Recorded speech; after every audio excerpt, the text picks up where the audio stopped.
கிறிஸ்து சுவிசேஷ ஆலயத்திலிருந்து 5 நிமிட தியானம், தினம் ஒரு வேத வசனத்திற்கு உங்களை அன்போடு கூட நான் வரவேற்கிறேன். இன்றைக்கு நாம் தியானிக்கும்படியான வேத வசனம் 34ஆம் சங்கீதம் 15ஆம் வசனம். கர்த்தருடைய கண்கள் நீதிமான்கள் மேல் நோக்கமாய் இருக்கிறது, அவருடைய செவிகள் அவர்கள் கூப்பிடுதலுக்கு திறந்திருக்கிறது. கர்த்தருடைய கண்கள் எப்பொழுதும் நம்மை நோக்கி கொண்டே இருக்கிறது.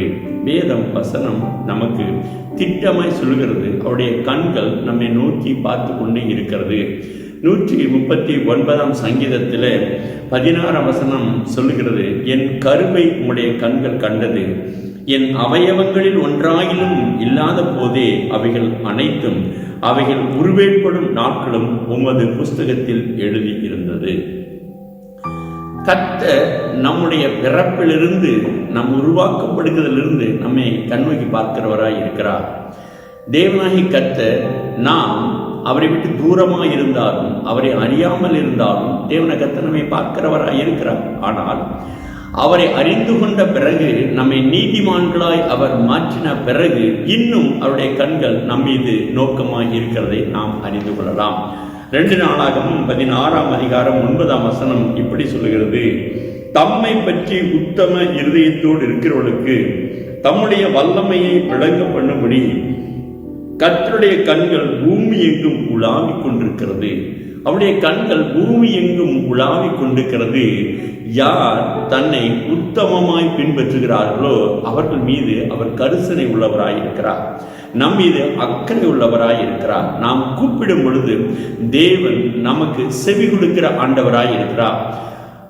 முக்கியமாக நீதிமான்களின் மேல் அவர் மிகவும் பிரியப்படுகிற தேவனாய் இருக்கிறார். நாம் கூப்பிடும் பொழுது தேவன் நம்முடைய கூப்பிடுதலுக்கு அவர் பதில் தருகிற தேவனாய் இருக்கிறார். எனவே உத்தமமாய் நீதிமானாய் தேவனுக்கு உகந்தவளாய் நாம் இந்த பூமியிலே ஜீவிக்க வேண்டியது அவசியமாய் இருக்கிறது. நாம் அப்படி ஜீவிக்கும் பொழுது நம்முடைய எல்லா காரியங்களையும் அவர் பார்த்து கொள்ளுகிறதாய் காணப்படுகிறதை நாம் உணரலாம். ஆமென், அல்லேலூயா. ஆகார் சாராளை விட்டு ஓடி போன பிறகு கர்த்தருடைய தூதனானவர் வனாந்திரத்திலே பார்க்கிற பொழுது, நீ போய் உன் நாச்சியார் அண்டையில போய் நீ அடங்கி இரு என்று அந்த தூதனானவர் ஆகாருக்கு சொல்லுகிறார்.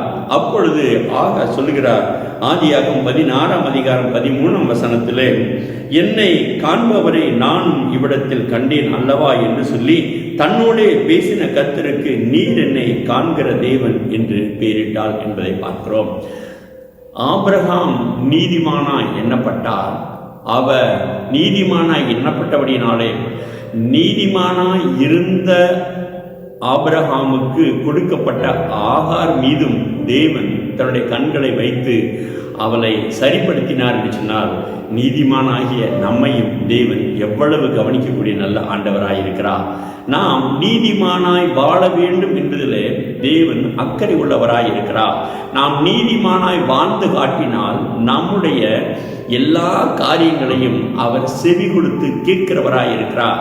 நமக்கு வரும் துன்பங்கள், துயரங்கள், பாடுகள் எல்லாவற்றையும் தேவன் காண்கிறவராய் இருக்கிறபடினாலே நிச்சயமாகவே தேவன கர்த்தர் நமக்கு பதில் தரக்கூடிய நல்ல ஆண்டவராய் இருக்கிறார்.